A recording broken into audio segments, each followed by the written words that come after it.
what do you think if somebody does desire to get married? Because a lot of people that I know do still have a desire and haven't given up.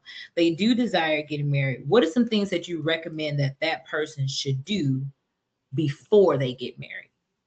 I would say that person really should start getting their finances in order.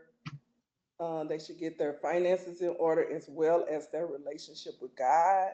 Hmm. Um, I feel like they should pretty much be whole, uh, mentally, physically, and spiritually. Hmm. Be ready.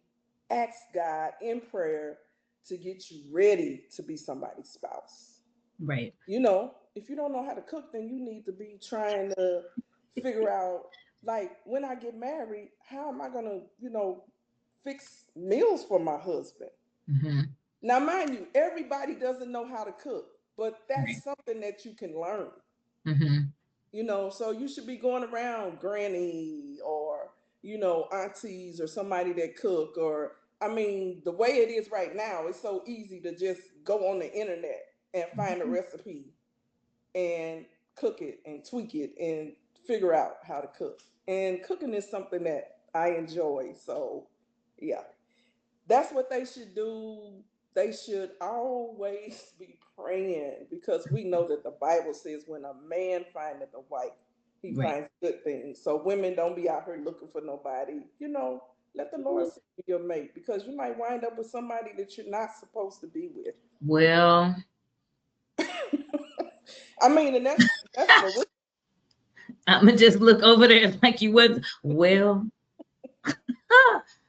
okay. I'm We just. can't get ahead of ourselves just because, your friend is getting married and you feel like your clock is ticking. Mhm. You got to wait on God.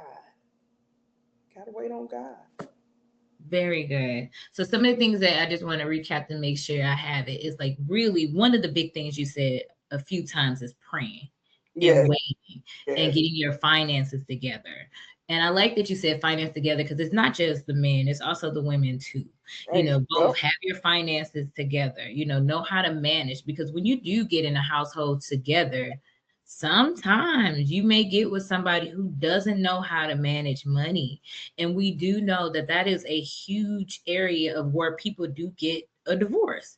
It's not just infidelity, it be them finances. Like if you Right. making it to where we done lost everything, some of us will run to the heels. Everybody isn't built to stick every single thing out. So learning how to finance and taking care of bills is a plus. Go ahead. Yes, it is a plus. It is a plus. You know, and the male might be good with finances and the female might not be. And you have That's to be true. able to be prepared to relinquish. You know, Mhm. okay. In order for us to keep a roof over our head, the person with the financial sense is the person that needs to handle the money. I know that's You right. know, but a lot of times, sometimes that's a stronghold for people. Hmm. Yeah, that is a stronghold for people, but I think it is a stronghold for people. But my hope would be for those, including myself, who do want to get remarried, is that if both of you are taking that time before marriage to pray, then it should relinquish that pride that both will have. Because I will be honest, I got a lot of it, but it should relinquish that pride of saying this is what's best for the family versus this is what's best for me, and putting Right. that forward. So yeah, I completely agree with that. So finances, prayer, and if you don't know how to cook, baby, ask somebody or YouTube University